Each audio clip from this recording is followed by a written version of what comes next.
Bonjour, bonsoir à tous et bienvenue aujourd'hui dans un nouvel épisode de La Pépinière. Aujourd'hui, nous allons parler du GOAT pour certains, du GOAT numéro 2 pour d'autres, ou d'un très bon joueur pour encore une autre catégorie de personnes.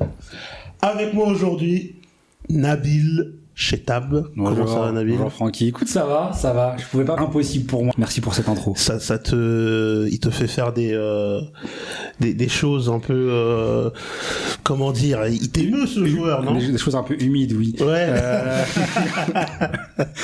Non, j'ai déjà pensé à lui la nuit, parfois en me réveillant, parfois en mangeant, parfois en jouant au foot. Donc non, c'est quelqu'un qui était très important pour moi. Ok. Et pour donner la réponse à Nabil, nous avons à ma droite Tariq Benbou. Comment ça va, Tariq? Bah, ça va très bien, on va pouvoir parler de l'idole de Nabil. Toujours été assez étonné de voir Nabil fan de ce type, parce qu'il faut savoir que Nabil c'est un joueur d'une taille modeste, gaucher, qui crochet double contact dans les petits espaces, et bon, bah, c'est pas son style de mec, il préfère les grands bien gaulés comme il dit souvent, donc on va discuter de tout ça. Toi, on m'a dit que tu préférais les petits nains vivant à Barcelone. Absolument. Donc, sous-produit pour grandir. Ah, exactement. Avant de commencer le sujet, les gars, cliquez. On est sur toutes les plateformes. Amazon, grâce à Jeff Bezos, Spotify, Instagram, Deezer, YouTube, Apple Podcast. Cliquez, n'hésitez pas. On est partout. On n'a pas dit de qui on parlait, hein? C'est vrai, j'ai pas dit non. Bah, je pense que les auditeurs qui sont fans de foot le savent. Évidemment, aujourd'hui, les gars, nous allons, et les gars et les filles aussi qui nous écoutent, bien sûr, évidemment. Elles sont de plus en plus nombreuses. Exactement, et on vous embrasse.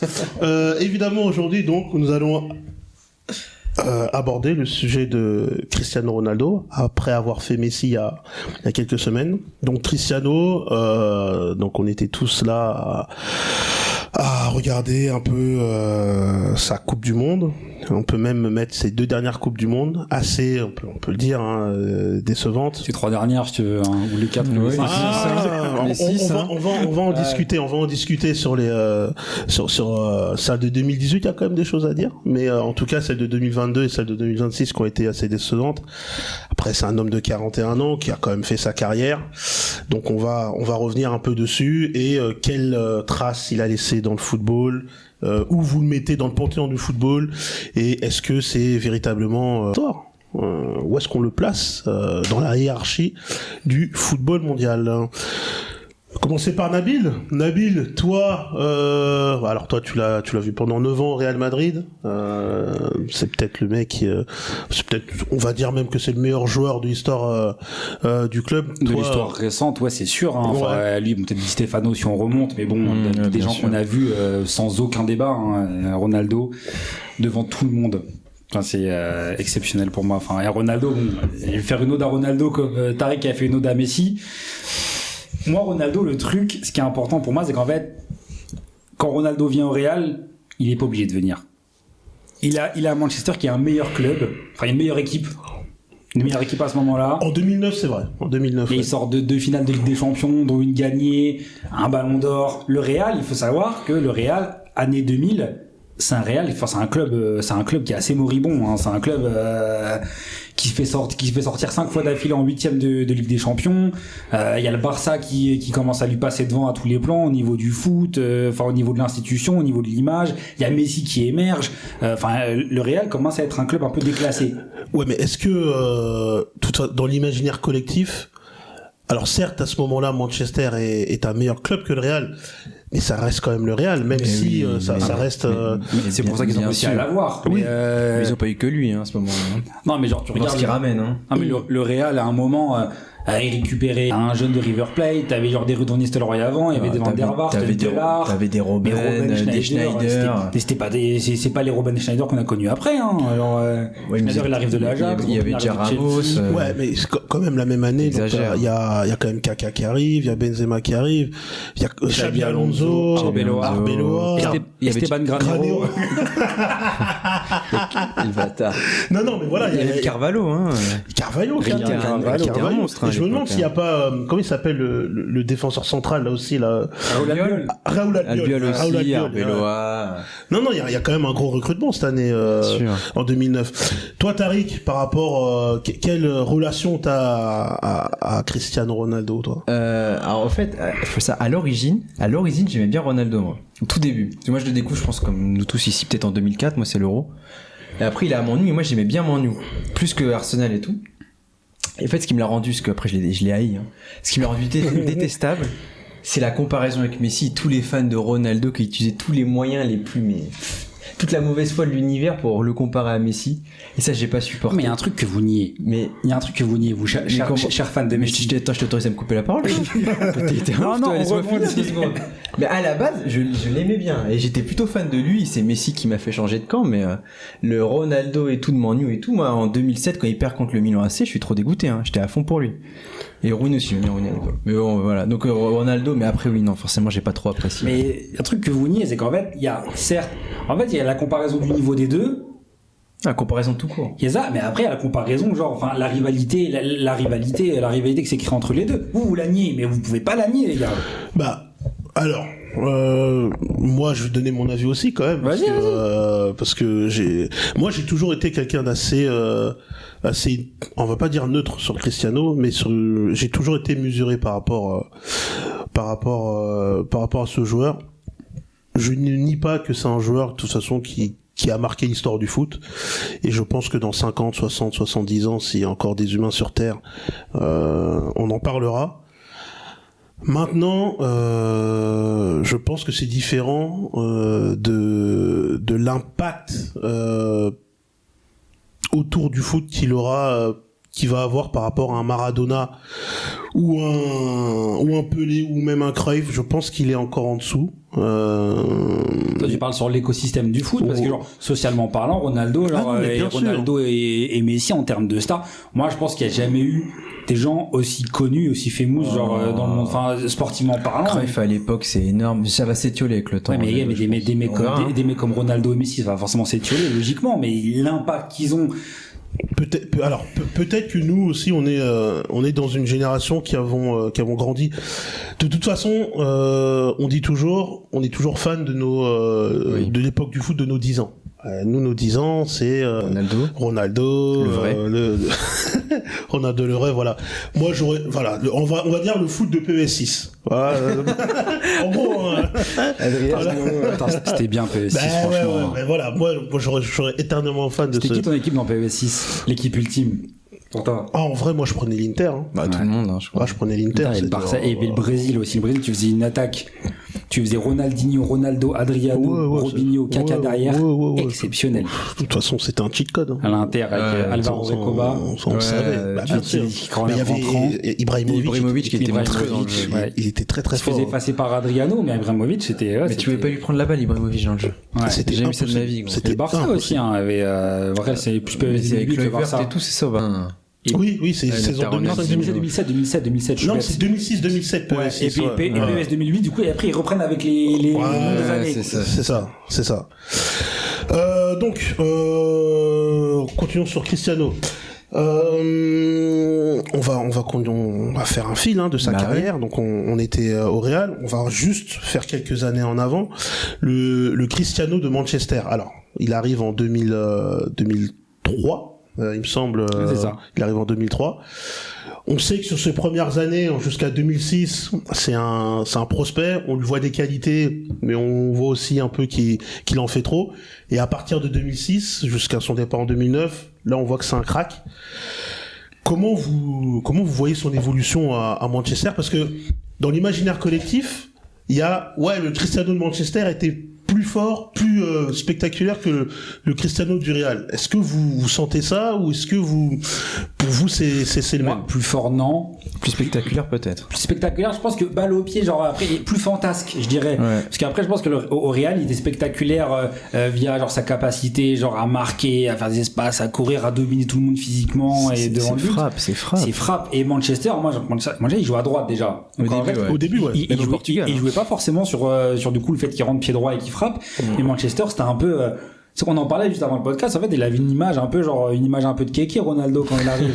Genre le gars, mèche blonde, un peu genre mettait des trucs des vêtements bizarres, etc. Puis au début, je pense qu'il y avait dentition éclatée quand il arrive. Et je pense qu'il était un peu clivant parce qu'au début, c'était le mec il lâche pas sa balle, il dribble, et puis après Ronaldo, je pense à partir de là, il a créé en fait une espèce genre de secte autour de lui, de fans qui se sont créés.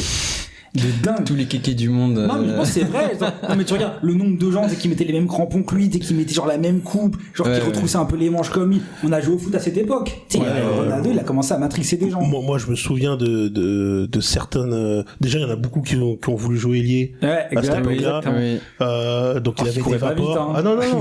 Et tu sais, Cristiano, il mettait les chaussettes tip top. Tu vois. Exactement. Il y en a plein qui ont commencé à mettre chaussettes tip top, les trucs qu'on met au poignet, là, les espèces de bandages au poignet. Enfin, il y a toute une génération de joueurs. Les encoches aux sourcils, les espèces de petites mèches blondes. Les dribbles qu'il faisait, il courait, il était derrière la jambe d'appui, le dribble qu'il faisait. On appelait ça la Cristiano. Ouais, exactement. Il driblait, c'était très droit, etc. Et il a créé des espèces. Très rigide, tu peux dire. Exactement. Après, genre. Il y a déjà un balai, donc. Mais c'est pour ça, je pense que les jeunes, les gens qui l'ont vu là récemment, se disent, Ronaldo, en fait, c'est un gars qui est pas capable de passer à un mec, mais Ronaldo, à l'époque, c'est un gars qui terrorisait les défenses par le déséquilibre et par le dribble. C'est ça, au début, moi, quand je le connais, c'est le feu follet, au fait. C'est le mec, c'est l'étincelle dans l'équipe. Même au Portugal, ils avaient une équipe de monstrueux en 2004, ils perdent en finale, ils doivent jamais perdre et tout. Même en 2006, ouais. Et même en 2006, ils sont très forts. Et c'est pas le mec, c'est pas le meilleur joueur de l'équipe et tout, c'est pas le mec qui marque beaucoup de buts, mais effectivement, il est côté droit. Puis, tout le match, déjà, il courait beaucoup. Il court, il va percuter. Ah, il avait beaucoup de déchets, Pour moi, il est beaucoup plus fort au Real. 2011, 12, 13 au Real, il est trop fort. Après, il est moins fort, mais il est trop fort à ce moment-là, ce qui fait un peu tout. Il devient plus létal, mais moins fort, je suis d'accord. Il appuie, il peut plus, quoi. Mais il est trop fort à cette époque-là, et il dribble encore moins, mais il dribble plus efficace. Alors qu'avant, il a beaucoup de déchets. Vous avez la vidéo où il est sur le côté, là, avec Manchester, il fait plein de trucs autour du ballon, puis à la fin, le nombre de gens qui ont fait ça dans la vraie vie, genre, on joue encore avec eux au Five aujourd'hui. Et d'ailleurs, on souffre, je tiens à dire. Arrêtez, les gars, ça sert à rien. Mais, pour moi, Cristiano, donc, la première version, là, de Manchester, dans un autre style, il me fait penser un peu à Ribéry. C'est un mec, tu lui donnes le ballon et tu sais qu'il va percuter. Ouais. Alors, il va pas marquer à tous les matchs, il va pas faire de passes décisives, mais tu sais que il va créer quelque chose. Est-ce qu'on était pas un peu moins exigeant aussi par rapport, parce qu'aujourd'hui, bien sûr. Aujourd'hui, à cause de eux, à cause de lui et Messi d'ailleurs, et à cause un peu des joueurs qui sont venus après, on est hyper exigeant. Aujourd'hui, tu prends des gens, les ailiers à l'époque, ils avaient beaucoup de déchets. Et tu regardes les stats des ailiers à l'époque. S'ils finissaient la saison avec, 10 buts, 8 passes, on dit c'est une super saison. Mais super ailier, bien sûr. Ils allaient beaucoup dans la surface et dans l'axe avant. Ouais. Et puis aussi les ailiers avant, comme on disait, le droitier jouait à droite et le gaucher jouait à gauche. C'est ça. Il y avait ce truc de faux pied n'existait pas vraiment. Et je pense que Cristiano, donc sur la fin, a amené un peu ça, le fait de jouer à gauche. Oui. Parce qu'avant, c'est vrai que dans ses premières années... Après, il a commencé à bien frapper. À la fin, à Manchester, il commence à envoyer des grosses frappes. Les coups francs... Il marquait beaucoup de coups francs. Il y avait même au Real, au début, il marquait beaucoup de coups francs. Et il y avait son but qu'il met contre Porto, là, qui avait été le Puskas, il frappe de 40 mètres. Mais ça, c'était un peu genre une version de lui qu'on connaissait pas. Et même c'est un joueur qui existait pas trop, Ronaldo à l'époque. Il y avait pas de Ronaldo avant Ronaldo, enfin genre Cristiano avant Cristiano. Non, c'est vrai que c'est un prototype. Je pense pas qu'il a inventé un. Je pense que des mecs comme R9 ont vraiment inventé un poste ou réinventé un poste, ou des mecs comme Neuer. Cristiano a pas fait ça, mais je pense qu'en fait il a en fait modifié ce que les gens voient, comment les gens voient les liens en fait. Mais du coup, est-ce qu'on le voit pas donc Cristiano, là on parle un peu de ses débuts, le Cristiano des 2 dernières saisons là, on va dire même les 3 dernières saisons à Manchester, où il prend quand même un ballon d'or il aurait réussi à gagner la Ligue des... Est-ce que c'est pas déjà un Cristiano moins spectaculaire mais plus létal devant le but? Si, je pense que c'est ce qui a fait d'ailleurs qu'il est devenu meilleur joueur du monde à un moment. Mais il était encore dans sa mue, parce que je trouve qu'il était encore plus épuré au Real. Ouais. Au Real, il épure beaucoup, surtout après la première saison au Real, à partir de 2011 et tout, il épure beaucoup son jeu. Mais il est un peu entre deux, je trouve, et il a le jeu de tête aussi déjà à l'époque. Et puis ça se voit un peu statistiquement, mais Ronaldo, ça devient un joueur, il commence à marquer beaucoup plus, je crois, la saison quand il fait Ballon d'Or, il marque quasiment 30 buts. Il marque plus de 30 buts, je crois. En championnat, je crois, il met genre 28 buts, comme ça. Je crois qu'il marque un truc genre 36 ou 31 buts à un moment, et il fait ça, et après il transforme son jeu, il marque beaucoup plus, etc. Et il arrive au Real, et là la transition se fait petit à petit, parce que je pense qu'il arrive au Real, et on en parlera un peu après, mais là en fait ça devient vraiment un joueur qui commence à être obsédé par le but, et en fait il met tout en œuvre pour marquer. Et ça avec Messi en face, je pense qu'en fait c'est des deux personnes qui s'alimentent, et en fait pour en fait devenir les joueurs qui sont devenus. Venons-en au fait. Tu parles de Messi. Donc on a fait la période Manchester. Donc Ronaldo, comme on disait tout à l'heure, 2009, il signe au Real. Il signe dans ce qui est à l'époque le meilleur championnat du monde, avec la meilleure équipe du monde en face, le meilleur coach du monde. Oui. Meilleur joueur du monde, meilleur milieu du monde, alors tout du monde.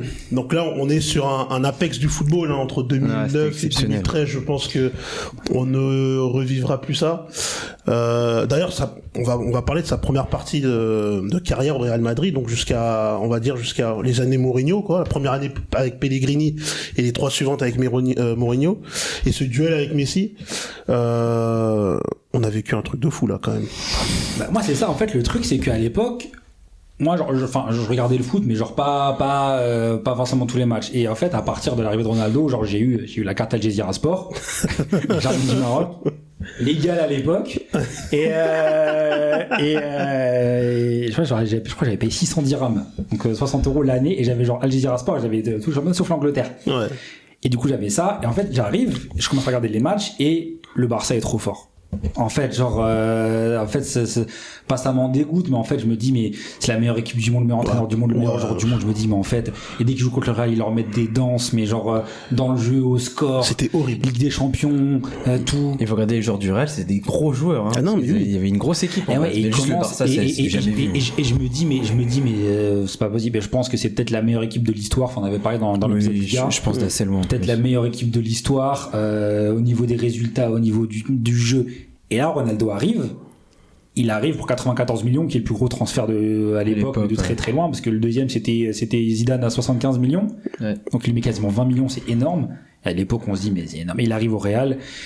Et il commence la première saison, c'est un peu moyen, parce que du coup, genre, c'est un peu en rodage. Et là, Mourinho c'est moyen, il met 33 buts en 35 matchs. Et en championnat, ils font un nombre de points colossaux, le Real. Et là, l'arrivée de Mourinho, je pense, c'est pas le niveau de Messi, parce qu'on peut pas dire ça, mais en fait, genre, il y a une espèce de rivalité qui s'est créée, en fait, où chacun répondait à l'autre, tous les matchs. Ouais.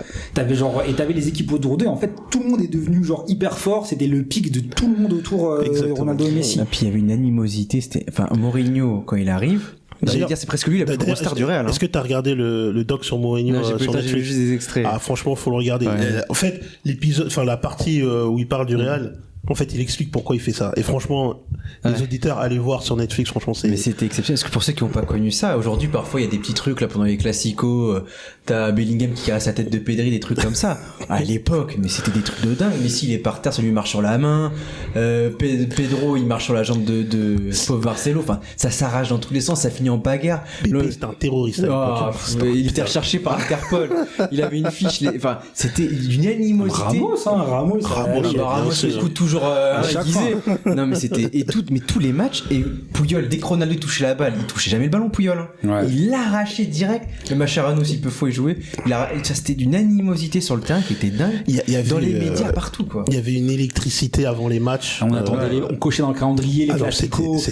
On était dingue. Et 2011, les gens savent, ceux qui étaient trop jeunes ne le sauront pas, mais il y a, je crois, 4 classicos d'affilée. Il y a championnat. Il y a finale de Coupe du Roi, championnat. Et les 2 matchs Ligue des Champions. Je crois que c'est d'abord championnat. Après... Non, je crois que c'est finale de Coupe du Roi, un match de championnat, non, Ligue des Champions, championnat entre les deux, Ligue des Champions. Enfin bref, il y a eu 4 matchs en 20 jours. Et c'est la première fois en 2011, on en parlait, en fait, que le Real prend un titre au Barça depuis longtemps sur une tête de Ronaldo. Exactement. D'ailleurs, centre de Di Maria. Et c'était un match. Après un match, il finissait à 11, le Real Madrid, je sais toujours pas comment. C'est sympa. Mais en fait, était très sympa. Et Ronaldo, moi, ce Ronaldo-là, c'est un Ronaldo qui m'a sauvé ma vie. mais tu vois, je vous jure, les gars, je vous dis ça sérieusement, Ronaldo, il était là quand personne n'était là. mais tu vois, dans ce match-là, tu vois, c'est très ronaldesque Real. Dans le jeu, il n'existe pas. Mais oui. Il se fait allumer. Mais c'est là, en fait, c'est une des premières fois où il est mis quasiment neuf au Real. Il reste devant, on va te la mettre et tu vas mettre un but. Et Ronaldo, en fait, à ce moment-là, ça devient, c'était déjà, mais en fait, là, cette année en championnat, il met 40 buts. Et en fait, il y avait le record d'Hugo Sanchez qui date des années 89 ou 90, qui était au Real. Il avait mis, je crois, 38 dans le championnat. Et les mecs disaient, mais c'est imbattable, ils feront jamais mieux, etc. Ronaldo, mais 40 buts. Et les gens disent, mais c'est un truc de ouf. L'année d'après, Messi met 50 buts. En championnat. Ronaldo met 46. Toujours le record. Mais en fait, et Ronaldo, en fait, c'est un peu le symbole du Real de l'époque. C'est un peu le leader, le meilleur joueur, le symbole, etc. Et il faut savoir que Ronaldo au Real, c'est 438 matchs, 450 buts. J'ai les stats dans la tête, j'ai pas mon téléphone en face de moi. Ronaldo, à partir de 2011 jusqu'en 2018, ça veut dire que 8 saisons sur les 9, ils font au moins demi-finale de Ligue des Champions. Et il gagne 4 Ligues des Champions. Bon, en championnat, ils en gagnent que 2. Mais Ronaldo, sur la période, il prend 4 ballons d'or. Et en fait, c'est un truc. Et genre, c'est un gars qui est venu, en fait, il a remis le Real à la mode. Déjà. Ouais, c'est vrai. Et il a recréé, genre, il a fait en fait du Real ce qui était. Mais je trouve qu'au début, c'est presque plus Mourinho, tu vois. Ouais. Les premières années, là, celle-là, dont on parle et tout, jusqu'en 2012-13, Mourinho, c'est presque autant la star que Ronaldo, tu vois, cette époque. C'était dingue. Moi, je me rappelle en conférence de presse et tout, quand Guardiola, il pète un câble et tout. Moi, je pense qu'il y avait, exceptionnel. Il y avait quand même, il y avait toujours ce truc-là entre Messi et Cristiano, mais il y avait aussi, voilà, les deux meilleurs joueurs du monde, les deux meilleurs entraîneurs du monde, face à face, et c'était les deux meilleurs clubs du monde à l'époque, face à face aussi. Oui. Et donc, en fait, ça crée quelque chose d'extraordinaire. Et Cristiano, à ce moment-là, oui. Arrivé à ils ont aussi retourné là avec la. Et pour moi, c'était impossible. Exactement. Et je pense que le Cristiano de 2011-2012, qui est pour moi la meilleure version de Cristiano de tous les temps. Pour moi, c'est la meilleure de Messi aussi. Pour moi, c'est la meilleure de Messi aussi. Bah, c'est l'année où Messi fait tout leur pas. Oui. Je pense que ce Cristiano-là, je pense qu'il éteint 99% des joueurs. Mais je pense qu'il moi je pense après et ce Real là, mais le Real 2011-12. Parce que s'il y a pas un troisième monstre du côté de l'Allemagne, parce qu'à l'époque aussi il y a le Bayern, c'est n'importe quoi. C'est que je pense que et c'est ça. Et je pense qu'en fait genre c'est un alignement des planètes à tous les niveaux. Un alignement des planètes à tous les niveaux en fait qui fait qu'en fait t'as les deux meilleurs joueurs, les deux meilleurs entraîneurs, les deux meilleures équipes, le meilleur championnat. Et en fait le truc c'est que Messi, Ronaldo, on parle de Messi aussi, mais sur Ronaldo, en fait, il faut même pas s'arrêter au match, en fait, aux statistiques. C'est ce qu'il faisait, en fait, genre les déplacements, les trucs, les dribbles, plus Messi que Ronaldo, mais genre, c'est en gros, genre, toute l'influence qu'ils avaient, genre, sur le terrain, en dehors, au niveau genre sociétal, au niveau pop culture, au niveau machin, l'un était l'égérie Nike, l'autre égérie Adidas. Ouais, il y avait ça. L'un était beau, l'autre était moche, l'un était grand, l'autre était petit. Les pubs, les trucs, et machin, genre, leur vie privée était totalement décortiquée. Enfin, ça avait commencé avec Beckham et tout, mais en fait là, c'était tout maximisé. C'est vrai. C'était une période où vraiment tout était boursouflé, c'était vraiment une période. C'était le début des réseaux sociaux aussi. Et début genre, vraiment et ouais, au début, moi je pense qu'aujourd'hui, genre c'est encore pire, mais c'est dingue. Et Ronaldo à l'époque, moi je le répète, il prend 4 ballons d'or sur une période où le Barça était le meilleur. Après le Barça a récupéré des joueurs comme Suarez, comme Neymar. On va en parler justement, Nabil. Donc là, on était sur la première période où au final, il prend que une Liga et une Coupe du Roi. En 2012, jusqu'au départ de Mourinho. Ouais. 2013, Ancelotti arrive. Ouais. On va mettre la période Ancelotti-Zidane ensemble parce qu'on va dire que c'est les mêmes. C'est les mêmes. On va dire que Zidane est une copie française une belle copie française d'Ancelotti. Et là, on a un Cristiano qui a quasiment la trentaine, qui surtout sous Zidane va un peu moins jouer, beaucoup moins jouer, mais qui va quand même prendre 3 Ligues des Champions d'affilée, 4 en 5 ans. 4 en 5 ans, ouais. En étant meilleur buteur et en battant le record de buts en une édition. En prenant 3 ballons d'or aussi. Et en prenant 3 ballons d'or. En étant, alors pour moi, je sais pas ce que tu en penses, Nabil, en étant pour moi moins bon que la version Mourinho. Non, pour moi la version de Mourinho, en fait, c'est un joueur qui avait tout. Il avait l'aspect létal devant le but, c'était l'attaquant complet. Il arrivait à dribbler, il était fort de la tête, il frappait de loin, il tirait les coups francs, il faisait peur aux défenseurs. La période Ancelotti est beaucoup plus Zidane.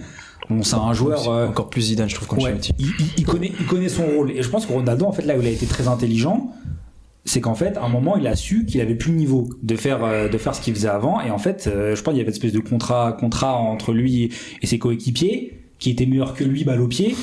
Et en fait, il disait toi reste devant, les replis défensifs tu les feras pas trop, par contre on te donne la balle et faut que tu finisses. Et en fait t'avais les Isco, Modric, Benzema, Kroos, Marcelo, etc. Et en fait genre et tout était autour de lui et lui finissait. Mais c'était le fer de lance de l'équipe. Après à l'époque ils sont tellement forts le Real sur ces 3 Ligues des Champions d'affilée surtout que même quand ils marquent pas ils gagnent. Hein. C'est ça qui se réalise, franchement, tu vois, je me rappelle, à part 2007 où il marque tout le temps, 2016 et 2018, il marque pas forcément ni en demi, en 2016 il marque non, il marque pas en demi ni en finale. En 2018, il marque pas en finale ni en demi. Mais l'équipe est tellement forte, je me rappelle Marcelo en demi, il met un but, il est à l'arrêt, il tire petit fil opposé, enfin, l'équipe était tellement forte et tout qu'ils arrivaient quand même à gagner. Les gars, il faut dire aussi, Ligue des Champions, Ronaldo, il est meilleur buteur de Ligue des Champions en 2012-13, en 13-14, en 14-15, en 15-16, en 16-17 et en 17-18. Et en 14-15, il a égalité avec Neymar et Messi, je crois. Oui, mais Messi et je crois qu'ils ont 10 buts. Ouais, c'est clairement sa compétition là. C'est vraiment monsieur Ligue des Champions. Enfin, il a le record de buts aujourd'hui, 5 victoires. Enfin, genre c'est dingue. Après, mais dans un Real, mais lui, il fait partie de ce Real quand même. Donc, Monsieur Lear, c'était pas le seul. Hein. Non, c'était pas le seul. Aussi, c'était sacré monsieur Ligue des Champions. Hein. Ouais. Non, mais jamais vu un défenseur aussi c'est le défenseur, je pense, le plus décisif de l'histoire de la Ligue des Champions. C'était le symbole, c'était le leader offensif de l'équipe, c'était le symbole de l'équipe. Il marque 2 fois en finale. Hein. Et Ramos. Ouais. 16-14 et c'est les buts sans eux, ils sont. Et en 2014, il met 2 buts en demi-finale aussi, Ramos. Hein. Oui, contre le Bayern, avant que Ronaldo en marque 2 autres et célèbre alors qu'il y a déjà 3-0. Ouais. 3 et 4. Ouais, 3. Il y avait 3, je compte le but à l'aller. Et il bat le record. À ce moment-là. Et il bat le record, genre de nombre de buts sur une journée. Ouais, puis après, il marque un penalty en finale 2014 qui célèbre alors qu'il a fait un match exécrable. Il était blessé. Statman. Mais c'est Statman à ce moment-là. Et là, en fait, c'est la transition. En fait, il joue mal, il se blesse. À la Coupe du Monde, d'ailleurs, il est très mauvais parce qu'il se blesse assez gravement. Et en fait, là, à partir de là, il peut plus trop dribbler. Ah ouais, ok. Et en fait, c'est à partir de là, en fait, que genre une espèce de transition un peu plus douce où en fait, il arrive au joueur qu'il est, à savoir un mec qui sait pas dribbler et qui finit devant le but. Ça n'a non plus jamais été c'était pas un mec qui réussissait 10 dribbles en un match comme était monstrueux. Il faisait, regarde Manchester, franchement, honnêtement. Il a pas un match à 10 dribbles. Franchement, honnêtement. Robben en a, Hazard en a. Mais c'est quoi que t'appelles dribble, genre éliminer un adversaire, il sait le faire. Je dis qu'il sait pas le faire, je dis c'était pas un immense. Dans le sens, il est pas attrapé 3 gars et dribbler les 3. C'est pas je l'ai vu dribbler 3 adversaires. Il a déjà fait, mais c'est pas le seul. Saúl aussi l'a fait contre le Bayern, but de fou. Avant 2015. Alors moi je te dirais pas que évidemment c'est pas un dribbleur Ronaldinho, c'est pas Neymar, c'est pas Messi. C'est pas Messi, OK. Mais je le mettrais quand même dans une catégorie où avant 2015-2016 en 1 contre 1, c'était très très compliqué de lui prendre le ballon. À Manchester, c'est une référence en dribble aussi. Enfin, genre, c'est une référence. Je veux dire, tous les mecs qui sont inspirés de lui, enfin, aujourd'hui, tous les mecs de la génération d'après, genre, qui sont des mini Ronaldo sur la manière de jouer, un peu comme Neymar aujourd'hui, des mecs, en fait, qui ont copié tout le style et le flow de Ronaldo. Mais ça a pas fait des super joueurs, ça, hein. Quand qui ont copié le flow de Ronaldo, même les petits, là, quand moi je joue au foot, tous les mecs qui essaient de copier Ronaldo, c'était les plus nuls, alors. C'est toujours été ça, et c'est vrai. Tu penses c'était qui les meilleurs? Tu penses que ceux qui copiaient Messi, ils étaient forts? Tu peux pas copier Messi. Tu peux pas copier, ouais, c'est pas possible. C'est pas pareil. Un peu sur une manière un peu. Non, tu peux pas. Si, toi un petit peu. Ouais. Merci. J'enverrai des vidéos sur Instagram. Les gens peuvent pas savoir, mais petit, près du sol, très près du sol. Donc là on était toi, sur. Franck, qu'est-ce que t'en penses, toi, genre oui, c'est vrai. De Cristiano, de ce Ronaldo au Real, enfin, toi, qu'est-ce que c'est quoi pour toi, genre, parce que toi t'es aussi supporter du Real. Ouais. Non, mais moi évidemment Cristiano sur tous les soirées de Champions League, heureusement qu'il était là, tu vois. Mais au Real, j'ai toujours préféré Benzema déjà parce que j'adorais ce joueur. Et Ramos parce que Ramos pour moi c'était l'âme du Real. Je pense également. T'enlever Ramos, c'était le capitaine, en plus il est espagnol, il est là, il a signé Zizou, il jouait encore, et j'ai toujours sans admirer Cristiano, j'ai toujours bien aimé Cristiano, mais sans l'idolâtrer. Voilà, s'il était pas là pour moi, alors on perdait des chances de mettre des buts. mais je me disais putain, oh non, il est pas là, machin et tout. Ouais, non, il était moins indispensable à son équipe que Messi l'était, par exemple. Je pense aussi. Il suffit de voir l'après des deux clubs. Non, mais ça, je suis d'accord. La Juve de Haaland. Mais lui, il est pas d'accord avec ça. Il a le même niveau que Haaland, il a dit. Mais déjà quand il signe à la Juve, grosse surprise. C'est le lendemain du triplé en Ligue des Champions. Absolument. Ouais. Et je pense que Ronaldo, c'est toujours été un homme très imbu de lui-même et capricieux, égocentrique. Et je pense qu'en fait, à chaque fois il renégociait son contrat, etc. Et puis après, à l'époque, Florentino Pérez au Real était compétent. Donc en fait, il savait manager ses joueurs, il savait dire non quand il considérait que c'était quitte à faire des erreurs.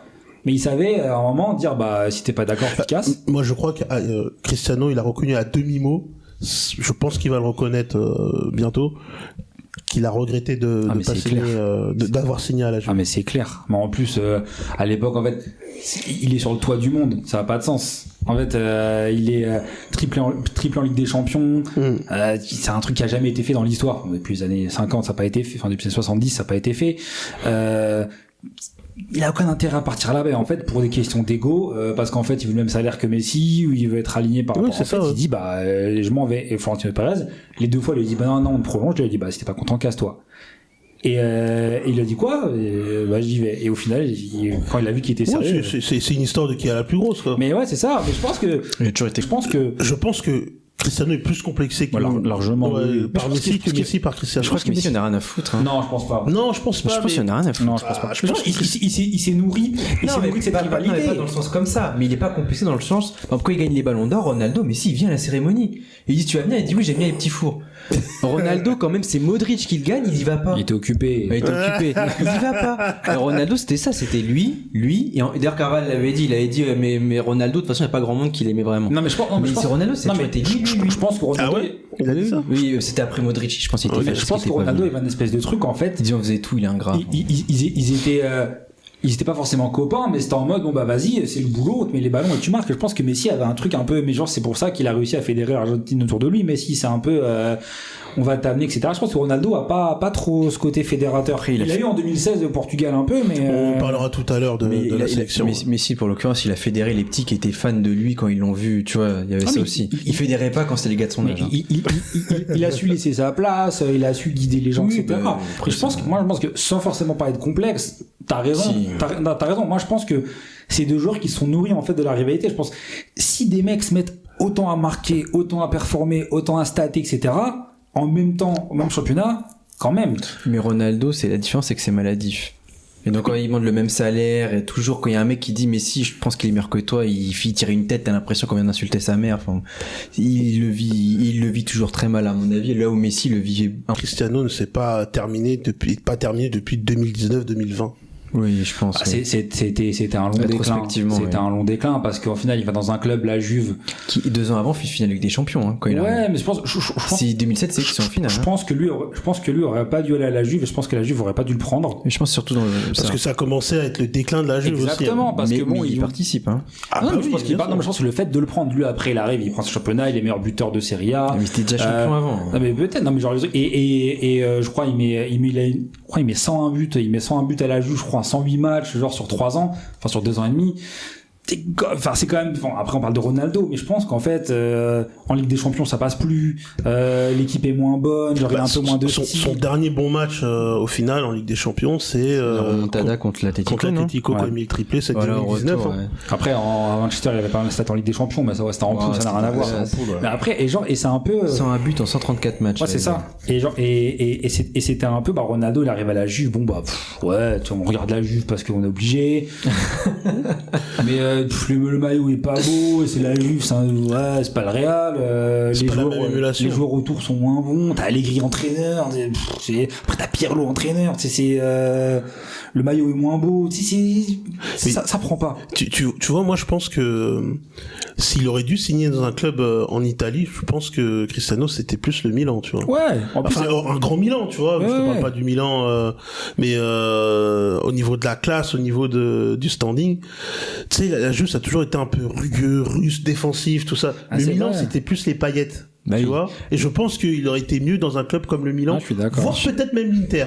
tu vois. Oui, l'Inter aussi, je pense. L'Inter, j'aurais dit milanais, tu vois. Inter et Milan AC, c'était le club des superstars. Ouais. Tu sais qu'ils faisaient des Dream Team, alors que la Juve, c'est toujours été le club des Rital, là, t'as que des Italiens formés, ça truc, des Cellini qui te sortent et qui apparaissent à 28 ans, enfin des trucs. Au moment où la Juve est forte, là, en fait, ils se reposent sur leur défense. Oui, c'était Cellini, Bonucci. C'est pas une équipe avec Dybala qui était bon, mais c'est pas une équipe qui était très très offensive. Non. Mais c'est un peu le déclin et Manchester, c'est terrible. Manchester, Je pense que c'est le pire Manchester. Ouais, je pense que c'est un club de merde. Mais surtout, puis le retour. C'est le retourner dans un club où t'es mythique, etc. Tu restes sur terrain. C'est une équipe autour de lui. Ouais. Il met un doublé lors de son premier match, je crois. Oui. Il a staté. Enfin, à Manchester, il n'a pas été mauvais. Mais c'est l'époque, c'est Statman. Il va stater. Oui. Mais dans le jeu, il pèse sur son équipe. Et s'il n'y a pas des joueurs autour qui tiennent la baraque, c'est pas possible. Après, c'est que Manchester, avec ou sans en vrai, genre, une équipe était nulle, genre, c'était en plus une équipe qui a un déclin qui existe depuis le départ de Ferguson, mais c'est une équipe, ouais, il y avait rien. Il y avait rien. Pour regarder après, son retour aussi, genre, en termes, tu sais, en termes, genre, de rayonnement, c'était exceptionnel à Manchester. Mais à quoi bon? En direct, but de Marseille. Amin Gouiri, but de Marseille. On est devant Marseille, Strasbourg, puis au Vélodrome. Le pire après, c'est quand la dernière saison, il joue pas. À la fin de la saison, avec Tena, il a une interview. Et puis il attend, il se dit, je vais avoir un gros club. Puis il n'y a aucun gros club qui vient le chercher. Non. Il part à Al Nassr, il t'explique que le championnat saoudien, c'est trop fort. Ouais, mais vu le salaire qu'il a, moi je dis ça aussi. Non, mais c'est vrai. Je suis d'accord. Mais lui, tu sais qu'il y croit. C'est ça le truc. Ouais, quand il fait ses interviews, il dit, moi, j'ai marqué tant de buts en Saudi League. Et Haaland, il a marqué le nombre de buts de première ligue, donc je suis aussi fort que ce jeune joueur. Ah, frérot, ils l'ont pas payé pour qu'ils disent des bêtises. C'est des maths, c'est des maths. Moi, je pense que avec les années, il devient un peu. Il a toujours été. Ouais, mais là, tu sais, le fait qu'il voit qu'il y a des jeunes qui commencent à un peu à prendre sa place, il devient un peu le vieux aigri. C'est un peu l'ancien qui va pas lâcher. Voilà, exactement. C'est Rof, tu vois. C'est exactement ça. C'est Rof. Je pense pas qu'on va pas lâcher. J'espère à Rof quand même. Je pense que les gens se rendent pas compte de qui était Rof en vrai. Ah, mais ça, après, c'est autre chose. Bah, les trentenaires, si. Nous, on sait qui était Rof. Mais tu demandes à un mec de 20 ans qui était. Mais Rof, c'est. Enfin, c'est. Je pense que les gens se rendent pas compte, c'est en termes d'impact, ce qu'a eu Rof, genre pour. Eh ben, tu sais quoi, demande à un mec qui a 10 ans de moins que nous. Lui, il a grandi avec Nino, tu vois. Il te dira que Nino. Et je comprends ce qu'il dit. Pour moi, Nino, il a autant d'impact pour les mecs de la vingtaine que nous, Rof, pour les mecs de la trentaine. Mais peut-être, dire Rof, t'as des gens qui mettaient des cuirs pour Rof, t'avais des gens genre. Nino avait son truc aussi. Il y a des gens qui mettaient des boules à Z pour Rof et tout, genre, c'était un truc genre. Mais Nino, dans le rap, c'est le fils de Rof, hein. Oui, un peu, oui. Ouais, c'est pas la même façon. Non, mais pour moi, c'est la lignée, tu vois. D'ailleurs, grand fan de la Mafia Cafri, Nino, mais bon. Il y a un volet qu'on n'a pas abordé sur Cristiano, c'est la sélection avec le Portugal. Oui. On sait que il fait de bons débuts avec l'Euro en 2004 où il fait finaliste, demi-finaliste de la Coupe du Monde 2006. Il est bon. Où il est très bon dans les deux compétitions, il est très bon, mais où c'est encore le jeune, c'est un prospect où l'équipe est tenue par les anciens. C'est ça le vrai truc, c'est qu'il arrive dans un Portugal qui est fort. Exactement. Et quand tous les forts partent, il se retrouve avec les mecs de la mission locale. Non mais c'est vrai que 2004 il fait du social après. Ils ont Paoletta, Figo, Simao, Deco. Et je crois que même il y a Rui Costa encore en 2004. Oui, encore là. Et je sais même pas s'il est pas remplaçant en 2006, mais bon. Mais t'as tous les mecs du FC Porto, t'as les Maniche, tout ça, oui, bien sûr. Carvalho, Paulo Ferreira, t'as les mecs comme ça, genre t'as les gars qui ont une Ligue des Champions avec Porto. Exactement. Et puis le gardien aussi là. Ricardo, donc devant t'as Figo, t'as Simao, c'est des gros joueurs. En tout cas, il arrive dans un Portugal qui est très très fort. Absolument. Où il fait de belles compétitions et c'est vrai que derrière il y a un trou quand même. Ah, il y a un trou générationnel. Il y a un trou où en 2008, alors je crois qu'ils sortent des poules mais ils doivent sortir en quart de finale. De l'Euro. Je m'en souviens pas du tout. Nabil, c'est toi le spécialiste normalement, non? Ah, mais il était pas encore au Real, Nabil le regardait pas. Si. C'est ça que Nabil, Ronaldo, c'est devenu son idole quand il arrive au Real. Non, c'est un joueur que j'aimais beaucoup, mais genre c'est devenu vraiment qui est. En fait, moi on va savoir que je suis un grand fan du Real. Et moi en fait j'aime les joueurs pour service rendu au Real. Et genre un joueur qui a été fort au Real, il y a un truc entre lui et moi. C'est vrai, je le lâcherai vraiment jamais. C'est vrai. Les mecs qui partent du Real, souvent je les regarde pendant 2-3 saisons où ils vont. Ouais, je vois ce que tu veux dire. Pour les soutenir. Ouais, je vois ce que tu veux dire. Arsenal pour mes États-Unis, ils étaient nuls, hein, Arsenal. Ouais, c'était nul. Waouh, c'était les années Père creuses. Mertesacker, machin, mais Coquelin qui jouait des fois. Et je regardais. Mais là, regarde, en fait, Euro 2008, donc ils font quart de finale. Coupe du Monde 2010, 8e. Euro 2012. Ils perdent en demi en prolongation contre l'Espagne. Non, contre l'Espagne. Oui, c'est vrai. Et 2014. Et il tire pas le péno parce qu'il tire en 5e. Voilà. Et toujours le truc de Ronaldo. 2014. La cachette. Ils sortent en poule. Donc, à part Euro 2012, il fait pas de grandes compétitions. Euro 2012, il est très fort. En 2012, il est très fort. Exceptionnel. C'est son apex. Exceptionnel. J'ai revu même contre les Pays-Bas. Exceptionnel. Il fait tout. Beaucoup de déchets. C'est moins exceptionnel que ce que je me souviens. Grégory Van der Wiel, je crois qu'il arrête sa carrière peut-être 6 mois après. Il fait qu'il s'en est parmi. Il fait tout. Honnêtement, il fait tout. Puis je crois qu'il a 2 soldats avec lui. Il doit avoir Meireles, Coutinho au milieu, puis c'est tout, quoi. Ça revient à ce qu'on disait en début d'émission, c'est que le Ronaldo entre 2009 et 2012-13, c'est le meilleur, c'est la meilleure version. Et c'est cette version-là qu'on a eu à l'Euro 2012. Mais par contre, tu regardes l'équipe qu'il a à côté.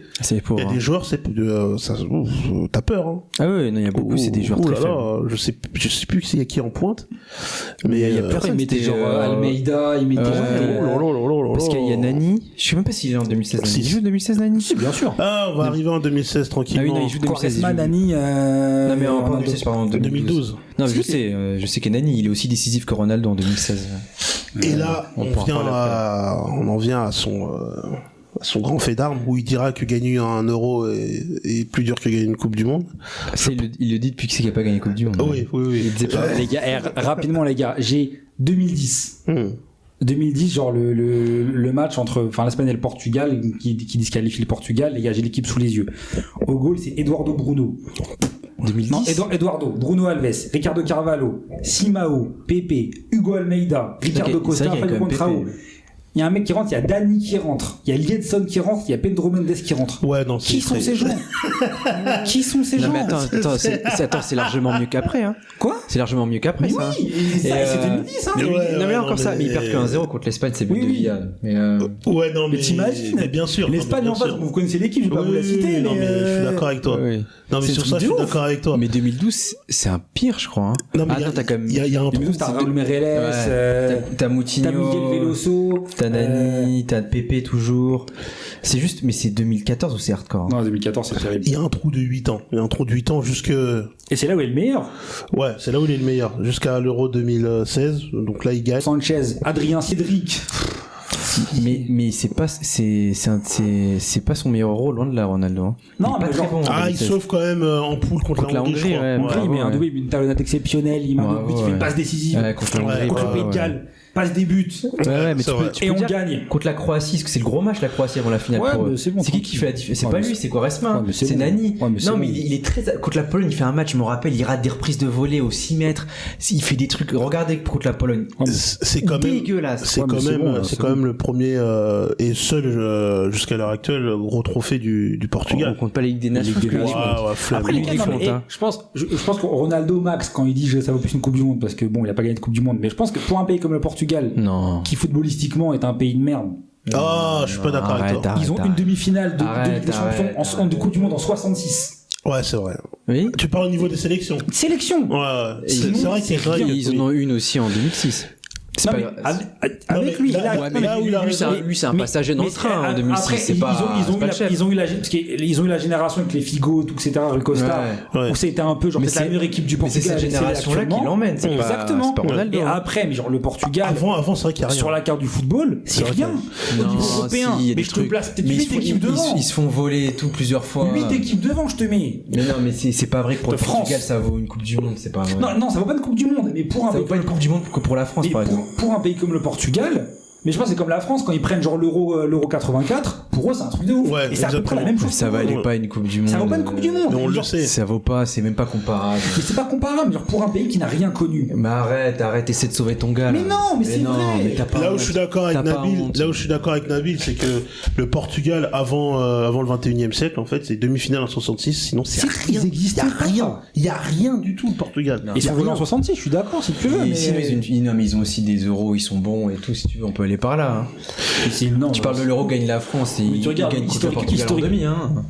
historiquement parlant, t'as des pays comme genre l'URSS, la Tchécoslovaquie ou la Hongrie qui sont plus grands que le Portugal, genre avant cette période. Toujours. Hein. On va juste avancer un peu.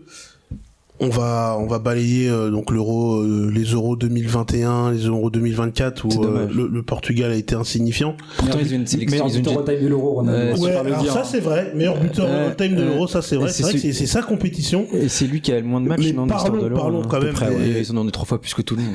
Parlons quand même de Cristiano et de la Coupe du Monde, où en 2018 il nous fait un match exceptionnel contre l'Espagne en ouverture, où il met un triplé, et on a l'impression qu'il a tout donné sur ce match-là, parce que derrière... Non, il marque contre le Maroc après.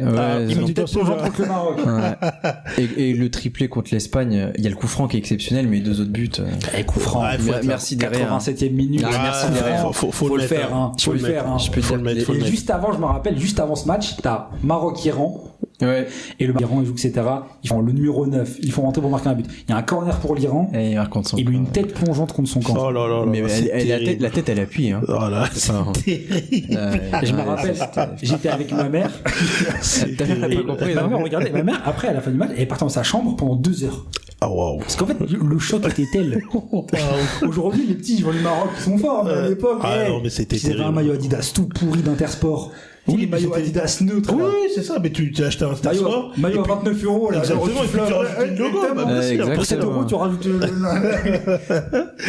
mais sinon, Ronaldo en Coupe du Monde, c'est terrible. C'est terrible. Et si on parle de la Coupe du Monde du Qatar, et puis celle-là aux États-Unis, en fait, le constat, il est... j'ai l'impression qu'il a même écorné son image. Bon, on dit ça, mais avec le temps, on oubliera. Moi, je pense que c'est ça. Je pense que ça clôture ses échecs en Coupe du Monde, quoi. Non, mais après, je pense la Coupe du Monde, je pense, en plus, genre, pour un joueur comme lui, qui a été performant dans toutes les compétitions qu'il a joué, qui a quasiment tout gagné. C'est le point nord, quand même, là. Exactement. Le fait d'être aussi mauvais en Coupe du Monde, successivement, en plus il joue 6 Coupes du Monde, ouais, c'est le seul sur 6 Coupes du Monde, et la seule où il est fort, c'est la première, où c'est un minot, c'est chaud. Enfin, ça restera le gros point nord de sa carrière pour toi, Nabil. Ouais, quand même, je pense que c'est ce qui va lui être à chaque fois balancé à la gueule. Je sais même pas s'il met 10 buts, hein. Si, il met 10 buts, 10 ou 11. Okay. Mais, façon, c'est des buts qui ne servent à rien. Il y en a qu'un hors poule, c'est cette année, parce qu'on a créé des 16e, hein. S'il n'y avait pas de 16e, il aurait jamais premier but hors poule, c'est en 2022, hein. Bah voilà, c'est pour la win, hein. Et le truc, et c'est qu'en fait, ce qui clôt un peu la comparaison et la rivalité avec Messi, c'est que Messi, en fait, qui avait lui pas gagné la Coupe du Monde, mais là, en fait, Messi, il a refermé le truc, en fait. Le fait que Messi gagne la Coupe du Monde, il fasse 2 finales, en fait, genre, dès 2014, on va des Messi parce qu'il avait perdu, on dit ouais, c'est bien, etc., mais qui gagne en 2022, et que Ronaldo perd en étant remplaçant, et il sort en pleurant, ça fait mal. Franchement, c'était contre le Maroc, donc j'étais content, mais j'étais là et Nabil était pas si content que ça. C'est pas vrai. J'étais abattu. Je suis parti directement. Donc on peut dire aujourd'hui que Messi est meilleur que Cristiano. Moi, je pense que Messi a toujours été meilleur que Cristiano. Absolument. Je pense aussi. Moi, je pense qu'en termes de joueurs, après, mais je pense que c'est un peu. Je pense qu'il faut que les fans de Ronaldo, dont je fais partie, il faut être lucide sur le fait que tu peux aimer un joueur même si c'est pas le meilleur. C'est pas grave, il t'a procuré des émotions, etc. Messi, c'est le joueur ultime. Messi, je pense, j'ai jamais vu ça, je pense pas qu'on verra ça, je pense que Messi, genre, on a fait un podcast, on a parlé de ça, je pense que Messi, on a jamais, mais je pense que le fait que Ronaldo ait une rivalité avec Messi, je pense que ça en dit déjà long sur le niveau qu'avait Ronaldo. Oh, exactement. Moi, je suis d'accord avec toi. Il y avait une rivalité, ce qui était au Real, les médias vendaient le truc. La réalité, c'est qu'ils se partageaient les titres individuels, parce que c'était le meilleur joueur du Real, mais en termes de niveau. Il a toujours été bien meilleur que moi. Je suis d'accord avec vous, les gars. Moi, Messi, genre, je suis lucide. Arrête-toi là. Moi, je suis d'accord avec Nabil. Le fait qu'un mec mette 46 buts dans une saison en championnat, c'est inhumain. Et sans être meilleur buteur. Ça veut dire que, quand même, le mec, il avait un niveau qui était hors du commun. L'autre est un extraterrestre, ce que tu veux, mais il n'y a pas que les buts. C'est pas Nabil qui va me contredire. Ce que tu dis sur Mbappé, Il y a pas que les bons, mais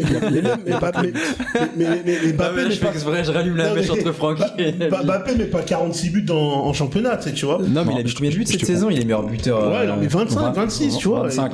Il y a Mouriki qui est derrière à 23, donc voilà. Juste un tout petit mot avant de conclure, les gars. Les trois Pelé, Maradona, Messi, et après je mets Cruyff, je pense. Ok, cinquième, moi je pense que c'est très bien. Moi je le mets pas dans le top 3. Ah ouais. Je le mets pas dans le top 3, bah non, objectivement, je pense que, en termes de. Bah 4 alors toi. Je pense que le meilleur joueur all-time que j'ai vu de ma vie, Messi. Après, en faisant un peu de recherche historique, Pelé, Maradona. Et après, moi, je le mets dans le top 5. Je le mets dans le top 5. Et après, il y en a qui vont dire que Cruyff était meilleur, d'autres qui vont dire que Di Stefano était meilleur, voilà. etc. Mais je pense que sur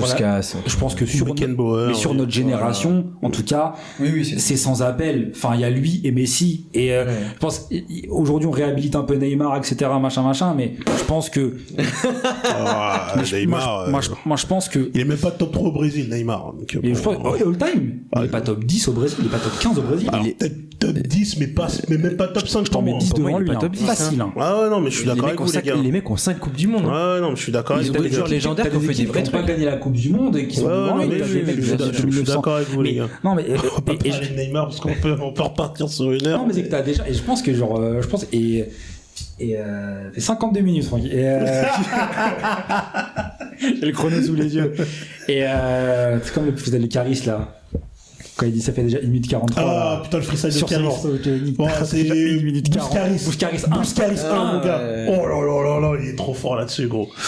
Et du coup, non, il y a ça. Et en fait, c'est que pour moi, genre, c'est les deux meilleurs de notre génération, mais de très très loin. En fait, ils ont revoir le foot. Statistiquement parlant, ils ont remis le ballon d'or à la mode. Oui, ils ont redéfini les règles du foot. Exactement. Il y a eu un avant et un après. Et je pense pas qu'on reverra ça de sitôt. Je pense qu'aujourd'hui, en fait, après, on cherchait les successeurs à Mbappé. Mais bon, Mbappé, c'est sympa, mais ça va. Haaland, il y a Amal, il disait, ouais, il y a un tel, etc. Enfin, on cherche les élus après eux. Et en fait, eux, ça a été vraiment les élus. Et ouais, on est un peu sur du Federer-Nadal, quoi. Ouais, exactement. Exactement. Et c'est un peu genre le Federer qui est Messi, le Nadal qui est Ronaldo. Je sais que Tarek aime pas parce qu'il préfère Nadal, mais mais je pense qu'on est un peu, c'est un peu de ça, ouais. Ouais, c'est un peu de ça, c'est un peu genre le. Non, ça serait plus Djokovic. Un peu. Cristiano. Mais bon, pas. Toi, Franck, tu le mets où dans la hiérarchie? Cristiano, moi je mettrais top. Ouais, je pense que je mets quand même top 5. Je pense que je mets Maradona, Pelé ou Pelé Maradona, je sais pas trop en fait. Je pense que Maradona il est hors concours. Je sais pas qui en termes de grandeur de jeu, en termes de niveau de jeu, en termes de grandeur, ouais, en tant que grand le fait qu'il ait quand même gagné 3 coupes du monde. Pelé c'est le premier joueur moderne en fait, tu vois, alors qu'il jouait dans les années 50-60. Donc je sais pas, Pelé Maradona, Pelé peu importe. Derrière je mettrais un mec comme Messi par exemple, Cruyff et R9. Voilà. R9 c'est trop pour moi. R9 c'est quelque chose aussi. Après R9 je pense qu'en termes en termes d'accomplissement, c'est comme 2 coupes du monde. Il a pas été fort très très longtemps. Non, c'est ça. Mais en fait, c'est 2 coupes du monde. Entre les 2 coupes du monde, il joue quasiment pas. Non, il joue pas. Non, mais même, c'est entre les 2 coupes du monde. Oui, il a été. Ronald, c'est un joueur. Enfin, moi, honnêtement, le top 3 de mes joueurs all-time. Enfin, genre, les joueurs les plus chers à mon cœur. Moi, je mets dans le désordre, si vous voulez, je mets genre Ronaldo R9, Benzema et Cristiano. Moi, c'est mes 3 joueurs. Ah, si on parle d'affect. Moi, c'est mes 3 joueurs. Moi, c'est R9, Zidane. C'est Ronaldo. Moi, c'est Ronaldo. Déjà, tu vois. Mais voilà, en gros, non, Cristiano est, je pense, top 5 et il y a rien à redire dessus. Ça restera l'un des plus grands joueurs de l'histoire du football. Pas le plus grand, pas le GOAT, comme certains disent, mais en tout cas, l'un des plus grands. En tout cas, merci Nabil. Merci Francky. Merci Tariq. Merci Francky. Francky à la baguette, hein, franchement. Les gars, soyez indulgents. Le chrono est tenu d'une main de fer. Soyez indulgents avec moi, c'était ma première. Et en plus, les gars, j'avais même pas préparé l'émission. En tout cas, les gars, cliquez, comme dirait Morsaille. Spotify, il manque la fin de la phrase. Spotify, Deezer, Amazon, Jeff Bezos, Big Up, YouTube, j'ai oublié quoi, Nabil? Instagram, tout. On avait essayé un peu TikTok, bon, on est un peu revenu en arrière. Dans un podcast, on l'a dit, bon, on n'a pas trop alimenté l'histoire. Mais... Et donnez-nous de la force, en tout cas, les gars. Ça nous fait plaisir. On continuera. On arrive avec de nouveaux concepts pour septembre. Et voilà, on est vraiment bientôt les 1 an du podcast. Bientôt les 1 an du podcast. Vrai. On va faire quelque chose. Alors on ne sait pas quoi. On va faire un truc pour les 1 an. Mais en tout cas, voilà, ça nous fait plaisir que vous soyez de plus en plus nombreux à nous écouter. Et restez branchés. Restez branchés et à bientôt. À bientôt. Salut.